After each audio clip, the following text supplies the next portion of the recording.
वंदेऽहं श्रीगुरो श्रीयुतपत्कमलं श्रीगुरुवैष्णवांश्च श्रीरूपं साग्रजातं सैघं श्रीरघुनाथान्वितं तं सजीवं सावधूतं सावधूतं परिजनसहितं श्रीकृष्णचैतन्यदेवं श्रीराधाकृष्णपादान् सैघं ललिता श्रीविशाखान्वितांश्च ॐ अज्ञानतिमिरान्धस्य ज्ञानाञ्जनशलाकया चक्षुरुन्मिलितं येन तस्मै श्रीगुरुवे नमः।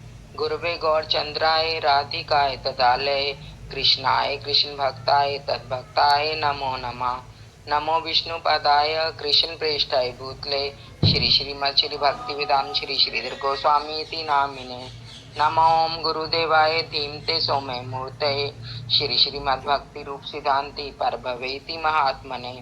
नमो ओम विष्णुपदाय श्री राधिकाय प्रियात्मने श्री श्रीमद् श्री भक्ति वेदांत श्री नारायण गोस्वामी नामिने।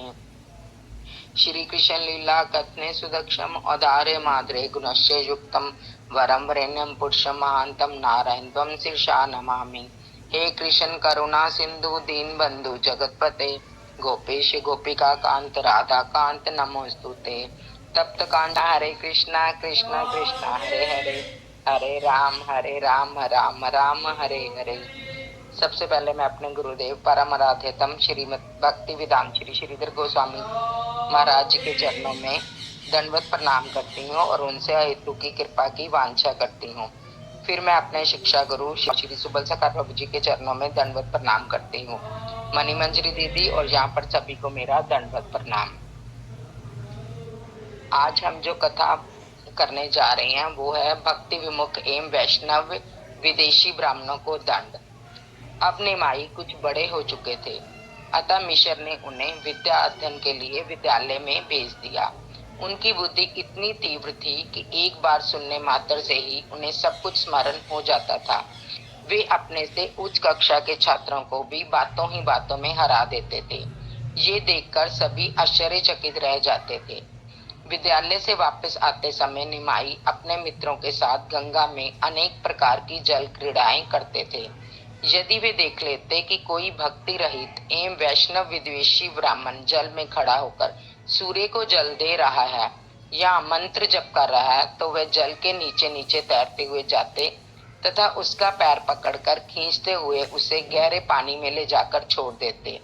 जब वह ब्राह्मण चिल्लाने लगता तो वे जल के नीचे नीचे तैरते हुए बहुत दूर तक निकलकर ठठाकर हंसने लगते तथा उनके मित्र बालक भी तालियां बजाकर उस ब्राह्मण का उपहास करने लगते थे। कभी शीत के दिनों में यदि कोई ब्राह्मण गंगा में स्नान कर रहा होता था तो निमाई तट पर खड़े होकर उसके बाहर निकलने की प्रतीक्षा करते थे। जैसे ही वह बेचारा सर्दी से ठिठुरते हुए बाहर निकलता वे उसके ऊपर मिट्टी फेंक देते या उसके ऊपर कुल्ला कर देते या उसे स्पर्श कर देते, जिससे कड़ाके की सर्दी में उसे पुनः स्नान करना पड़ता था। कभी कोई ब्राह्मण अपना आसन एवं पूजा का सामान तट पर रखकर स्नान कर रहा होता था तो ये उसका आसन पंचपात्र आदि गंगा जी में बहा देते।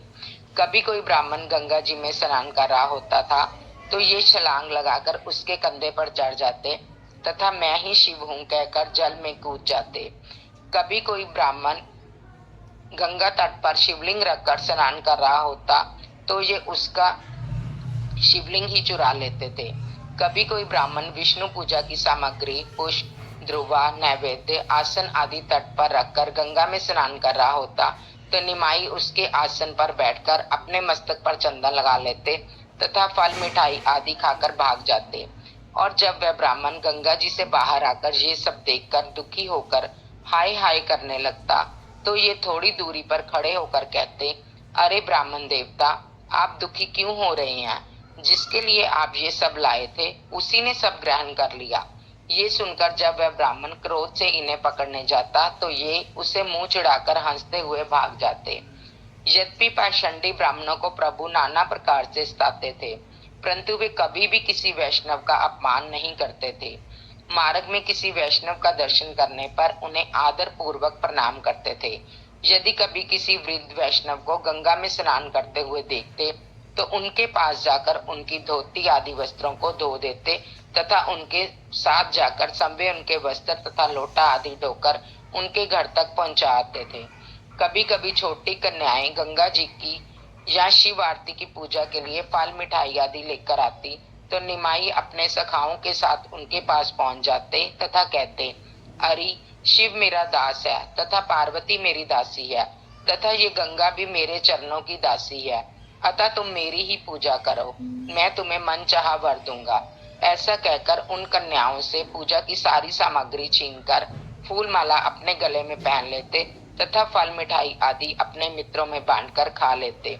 यदि कोई कन्या अपना सामान लेकर भागने लगती तो ये जोर जोर से कहने लगते, अच्छा भाग भाग, पर ध्यान रखना तुझे बूढ़ा पति मिलेगा तथा तेरी साथ साथ सोते होंगी। ये सुनकर वे बेचारी डरकर वापिस आ जाती तथा फल मिठाई आदि प्रभु को दे देती।